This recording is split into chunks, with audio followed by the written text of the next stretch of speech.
Seahawks may have lost this one, but trust me, the final score isn't even the biggest thing we need to talk about. Some players seriously helped themselves, while others gave Seattle some pretty concerning things to think about. So hit that like button, and before we break it all down, tell me in the comments, who impressed you the most in this game? The Seahawks walked away from last night's preseason game with a disappointing result, but the final score is not the biggest story coming out of this one. This was a preseason game, so the loss itself does not count toward anything meaningful. What does matter is what individual players did with the opportunities they were given, because some Seahawks clearly helped themselves, while others left Seattle with legitimate questions to answer before the next game. And judging by the way Mike Macdonald viewed the performance, there was a sense that this team could have done more and should have done more.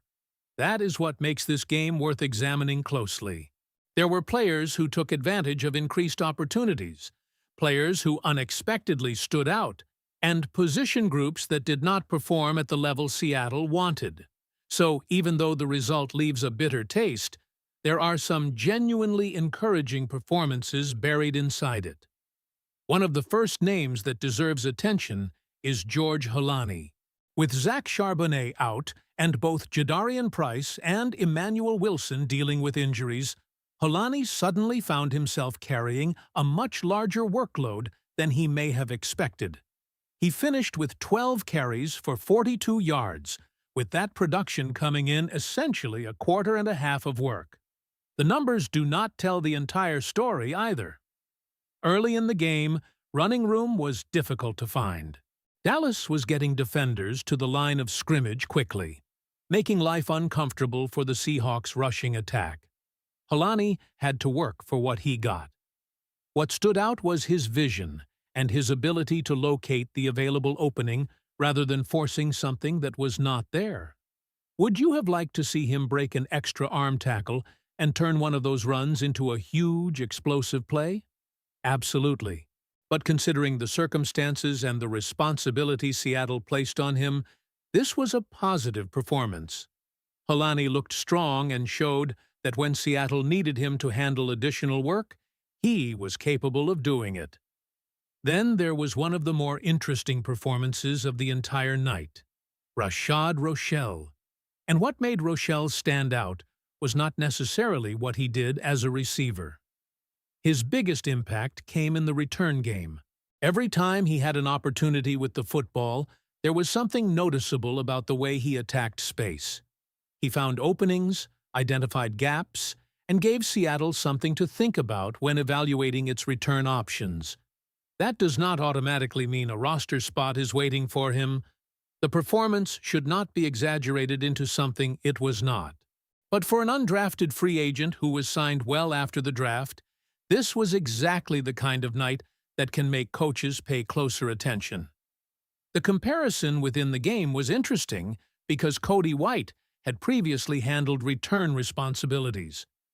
White produced a couple of nice returns, but nothing that completely changed the conversation. Rochelle, on the other hand, created at least the possibility of a future discussion.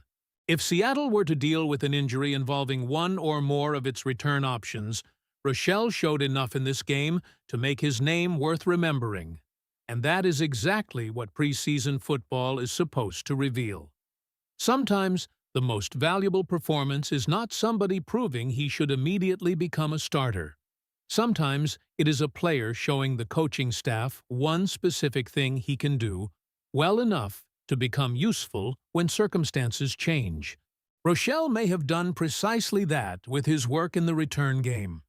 The Seahawks also got an important performance from Drew Lock. There is no reason to turn Lock's night into something bigger than it was. He was not flawless, and his performance did not need to be described as spectacular. But he was good, and more importantly, he did what Seattle needed him to do. Lock completed passes at a high rate and led the Seahawks on their only touchdown drive, moving the offense down the field efficiently to open the game. Seattle was able to attack the Dallas defense piece by piece before finishing the possession with a touchdown. It was clean, controlled quarterback play. That matters because Jalen Milroe also had an opportunity in this game. Milroe did not play badly, but nothing that happened established him as clearly being ahead of Locke. In fact, the quarterback play from both of them was fairly decent. The difference in circumstances also has to be acknowledged because Milroe absorbed considerably more pressure while operating behind a third offensive line group that had serious problems. Still, if this game was an opportunity for Milroe to force a much bigger conversation about the quarterback order, that did not happen. Based strictly on what was shown in this game, Locke did enough to maintain his position ahead of Milroe for now. That does not mean the situation cannot change after another preseason performance, but this particular night belonged in the positive column for Locke. And then we get to one of the best stories from the game. Montorie Foster Jr. Think about the situation described here. 8 or 9 months ago, Foster was working as a substitute teacher. Now, he was on the field becoming one of Seattle's primary receiving targets in a preseason game. Foster caught 5 passes for 36 yards and scored Seattle's touchdown. His production could have been even better. He had an opportunity for another reception that hit him in the chest, and converting that play potentially would have pushed him to approximately 6 catches and around 50 yards. Even with that missed opportunity, Foster was consistently involved. Seattle asked a lot from him, and he responded. He was appearing all over the field, receiving targets, and making himself available to the quarterbacks. For a player fighting to establish his place within the organization, that is a meaningful performance. The possibility raised after this showing is important. Even if Foster ultimately does not make the roster, his performance put him firmly into the conversation as someone Seattle could want on its practice squad. And if an injury created a need at wide receiver, he showed why the Seahawks could feel comfortable calling on him quickly. But if we are talking about the player who stood above everyone else on Seattle's side of the field, Tyrese Knight has the strongest case. Knight was everywhere. He played only a half and still recorded double-digit tackles. That alone tells you how involved he was in the action. Whether Seattle was asking him to operate in the middle or from the weak side linebacker role, Knight continually found his way to the football. Patrick O'Connell also looked very good, but Knight separated himself with the sheer frequency of his impact. Among the Seahawks who played, he looked like the best player on the field. In a game where Seattle did not get the result it wanted, Knight gave the coaching staff something undeniably positive to take away. And that is where the tone of this game begins to change, because after looking at Holani, Rochelle, Locke, Foster, and Knight, we have to confront the other side of the evaluation. The offensive line was a problem. Seattle did not play its starting group, and even several players considered part of the second group did not participate because the Seahawks wanted to create opportunities for other linemen. That context matters, but it cannot completely erase what happened on the field.